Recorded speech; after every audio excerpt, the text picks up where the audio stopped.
Hi, magandang gabi mga kababayan kong taga-lungsod ng Maynila. Sana po ay nasa mabuti kayong kalalagayan at malusog na pangangatawan sa inyong kani-kaniyang tahanan ngayong gabi.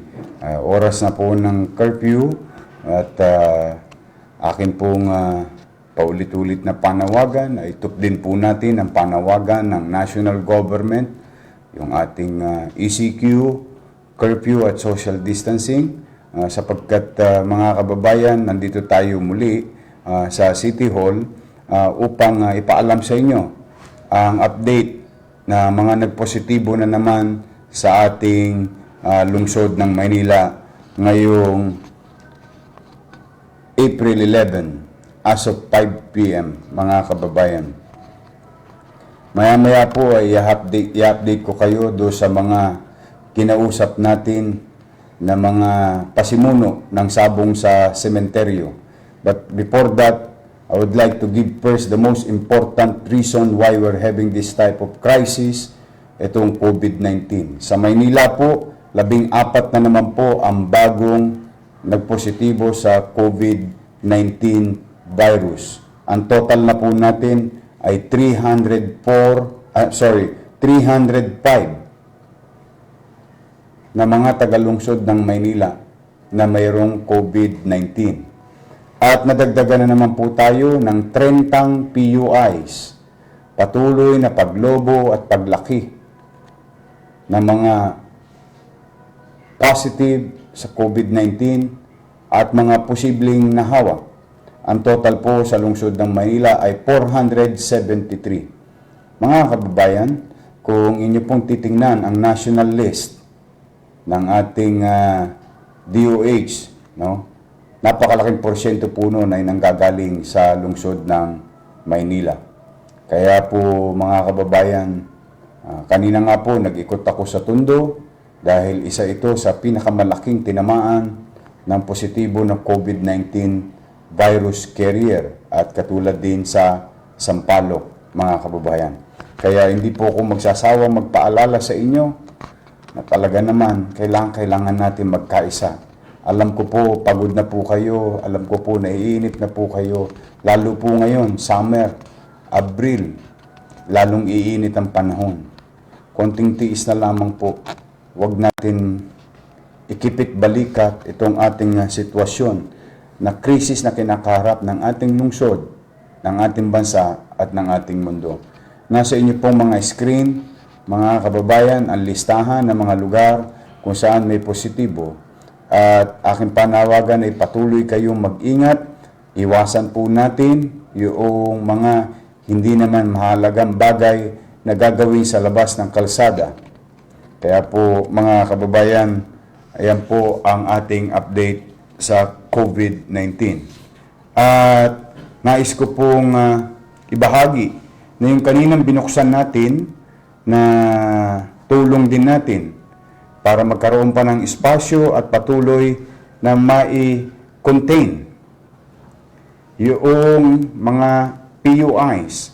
Binuksan natin kaninang umaga yung Delpan Evacuation Center na naging ngayon ay COVID-19 handling area. Yan po ay diyan natin ibabahay at para mailayo sa komunidad at kanilang mga mahal sa buhay nang hindi na sila makahawa until lumabas ang kanilang mga resulta sa laboratory test. Katuling din natin dyan ang DOH at sa mga testings, ang PGH at siyempre yung kaninang itinatag ni Pangulong Duterte sa lungsod ng Maynila. Nandito po sa Ninoy Aquino. Meron po tayo humigit kumulang 100 bed capacity for COVID-19 patient or COVID-19 positive patient. Ayan po ay bubuksan na sa Lunes. Kaloob sa atin ng Armed Forces of the Philippines, BCDA, DPWH, ni Executive Secretary Medialdea at ni Pangulong Duterte. Marami pong itinayo ang ating national government sa Metro Manila at mapalad tayo dito sa Maynila. Meron pong naitatag sa atin ng Pangulo ng Bansa. At mabalik tayo sa Delpan, PUI handling area. May 5 na po tayong PUI na nakabahay doon ngayong araw na ito. Sila po ay pipilitin natin arugain, alagaan, mga kababayan, habang sila ay naghihintay ng resulta ng kanilang official testing. So, ngayon po mga kababayan, kung kahapon naka 45,000 tayong food box para sa 45,000 na food family, food for the family sa lungsod ng Maynila, ngayon po ay naka 4,049 lamang po tayo sapagkat yan lamang po ang dumating sa ating lungsod ngayong araw na ito. Katulad ng kompromiso ko sa inyo, basta may dumating, maliit, malaki, i-deliver agad namin hanggat maaari. Dahil alam ko naman, marami na sa atin ay nagugutom na talaga. At hirap na rin makabili ng mga pangunahing bilihin. Pero sa maliit na kaparaanan namin sa ating lungsod, magsisikap po tayo para naman kahit paano meron tayong mapagharimunan. So muli, ako naman ay taus-puso nagpapasalamat kay Congressman Ronnie Ong, ang probinsyano party list. Siya po ay nagbigay ng mga gulay. Fresh from Benguet. Ang ginawa po niya, tinulungan niya po yung ating mga kababayang magsasaka sa Northern Luzon. At binili nila at i-donate sa atin.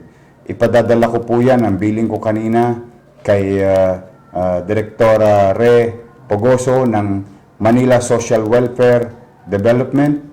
Dalhin sa Barangay 105 sa Ulingan. At kahit paano, merong pechay, cabbage, at sayote, at carrots. Kahit paano naman mapandagdag din sa mga kakailanganin nila na mga mahihirap nating kababayan na nakatira sa tabing dagat ng Manila Bay, mga kababayan. So maraming salamat, Congressman Ronnie Ong, no? Ang probinsyano party list. At nais ko rin pasalamatan Super Friends of Sampaloc, 20 packs, MSPI New Coast Hotel, food bags for stranded students in the city of Manila. Opo. Ngayon po, simula kahapon, ngayon, pinipilit po nating akapin kahit hindi po sila taga Maynila. Dala nang sila na-stranded dito sa loob. Itong mga nakadormitoryo, mga mag-aral, dahil alam po naman bilang isang magulang, nag-aalala din ang kanilang mga magulang sa kanilang probinsya. Sa maliit na kaparaanan ng lungsod, pinipilit natin akapin hanggat kaya natin akapin ang lahat ng mga nangangailangan. We will try to do our best, mga kababayan. At gusto ko rin pasalamatan si Mr. Girl Valenzuela. Nagbigay ho siya ng 200,000 pesos sa ating lungsod, mga kababayan. Sumunod, mga kababayan, ay nais ko muna ipakita itong tungkol sa sabong na ito na nagba-viral sa ating World Wide Web. But for the meantime, I would like to show you, ito po ang graph. Do you have a copy, Jet, please? Makisuyo nga. Tingnan niyo mga kababayan. Yung kulay pula po, nakikita niyo yung trajectory. Yung kulay pula, yan po COVID-19 positive. Yung kulay green, yan naman po ay yung PUI. Jet, pakita mo yung trajectory ng PUI, ng COVID-19. Yung pula. Yan po, mga kababayan. Kaya po, mapapansin nyo, pataas ng pataas. Dapat po yan, mabengkong. Ang ibig sabihin, bumaba po dapat yan. Dahil wala nang umahawa sa atin galing sa labas ng bansa. Tayo na po ang nagkakahawaan. No? Internal na po ang hawaan natin. Kaya ang tanging susi sa graph na nakikita ninyo ay ang ating habits. Galawin at gawain at pakikitungo sa kapwa natin. Kaya po, yun naman PUI, Jet, makisuyo nga. Tingnan mo. Kala ko po, bababa na kahapon. Ayan po, bumaba na sana. Pero pinagpahinga lang ho tayo ng isang araw, bumawi ulit, umakyat ulit. Kung nakikita nyo sa yung ikatlong tuldok simula sa kanan, pababa po sana. Pero wag po tayo magre-relax. O kasi po, kita ninyo, talagang uncertain. Walang kasiguruhan ang sitwasyon natin. Kaya ulit-ulitin ko, para po yan mapagtagumpayan natin to flatten the curve, to delay the blowing out of proportion of COVID-19 sa ating bansa, ay kailangan po nasa tao, nasa ating mga gawain at mga ginagawa sa araw-araw. Kaugnay niya tungkol sa mga gawain. Alam niyo po, under the Bayanihan Law, marami pong mga ipinagbabawal doon. Ang pagkukumpul-kumpul, pagbubuklod-buklod ng mga maraming tao. Mano pa, kung kayo ay kasalukuyang nagkikrisis at maraming hindi nakakakain at maraming humaasa sa gobyerno na tulungan sila. At makikita natin ang ilan dito ay naglalaro pa ng sabong, nagtatayaan pa. Hindi lang ho dyan nagtapos ang kwento na yan. Bukod sa tayo may krisis, bawal pa ho ang sabong, lalo na kung tupada, bawal din ho yan sa Maynila, yung mga tupada. Tapos ito masakit. Sa sementeryo ginawa, mga kababayan.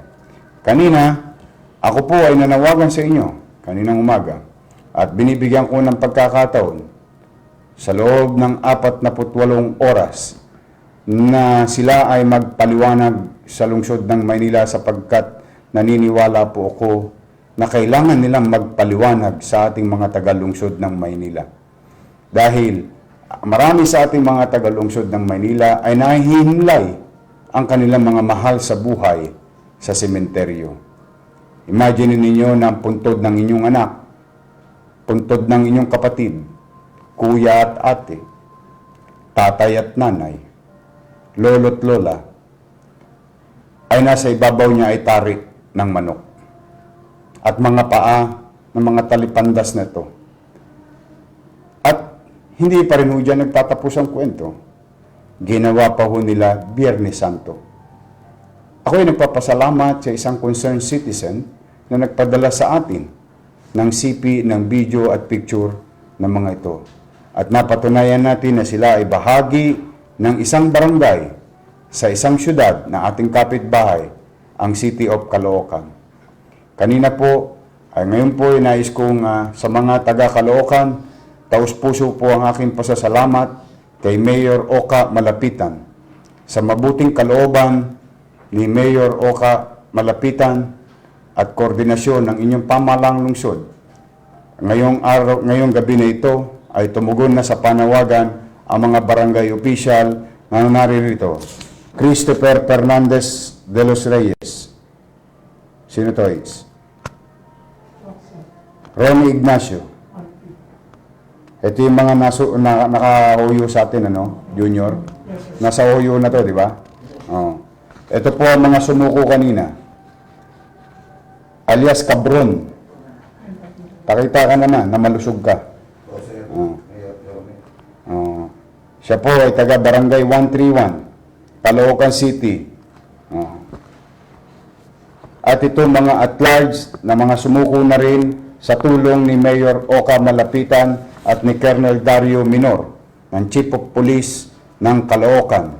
Maraming salamat sa mga pulis Caloocan, Chief of Police ng ating Caloocan City, Colonel Dario Minor. Sinamahan po siya at pinadala sila rito ni Mayor Oka Malapitan. Again, Mayor Oka, on behalf of the people of Manila, na labis na nasaktan sa ginawa ng mga lokong ito, sa mga puntod ng mga nahimlay nilang mahal sa buhay sa North Cemetery. Taus-puso po ang aming pasasalamat sa inyo, Mayor Oka Malapitan. Maraming salamat po. Mga kababayan, nandito po ang mga pasimuno ng sabong na naganap, na illegal na sabong na naganap. Una, Briggs John Rolly Reyes, Barangay Chairman of 129, Caloocan City. Alpi Lacson, Barangay Kagawad of Barangay 129, Caloocan City. John Chris Domingo Tenga, Barangay Kagawad o Barangay 129. Ang hindi na lamang po sumusuko ay si Romualdo Reyes alias Udong, Barangay Kagawad o Barangay 129. Meron pa naman kayong 24 oras. So, pasensyahan na tayo. At isang alias Makmak o Barangay 129. Again, mga kababayan ko, nandito sila para karapin ang mga nilabag nila sa batas na bagong ipinatutupad ng Pangulo ng Bansa. Mga executive order na pinatutupad, bagong batas at mga nag-i-exist na batas at mga batas din sa lungsod ng Maynila. Kaliwat kanan ang katarapin nilang kaso. Bibigyan natin sila ng pagkakataon, karapatan nilang ipagtanggol ang kanilang sarili. Ngunit, gusto ko lamang pong ipaalala, mga kababayan, mahirap na po ang sitwasyon, ipanawagan ko sa ilang pang mga makukulit. Mahirap na po ang sitwasyon ng higit na nakakarami sa atin. Marami ng kababayan natin ang gusto na magtrabaho. Marami ng kababayan natin ang gusto na mabalik sa normal. At maraming kababayan natin naghihikaos na. Kaya ang inyong pamahalaan ay hindi magkakanda-ugaga talaga, nakakabigay ng atensyon sa mga kakailanganin ng ating kababayan. National government, local government. Kaya ang panawagan ko, huwag niyo pong tutularan itong mga to. Sila po ay mga barangay official ng isang syudad. Natutuwa po ako sa kanilang alkalde, napakabuti. Hindi sila tinolerate. In fact, mas minabuti ni Mayor na makumbinsi silang sumuko. Maraming salamat. Pero wag ho natin, mga kababayan, kakalimutan. Hindi natin kalaban ang mga chairman na ito, mga barangay official na ito. Hindi natin kalaban ang mga taong gobyerno. Hindi natin kalaban ng pulis. Hindi natin kalaban ng mamamayan. Ang kalaban lang natin ay nag-iisa kung bakit tayo nasa sitwasyon na ito. Si COVID-19.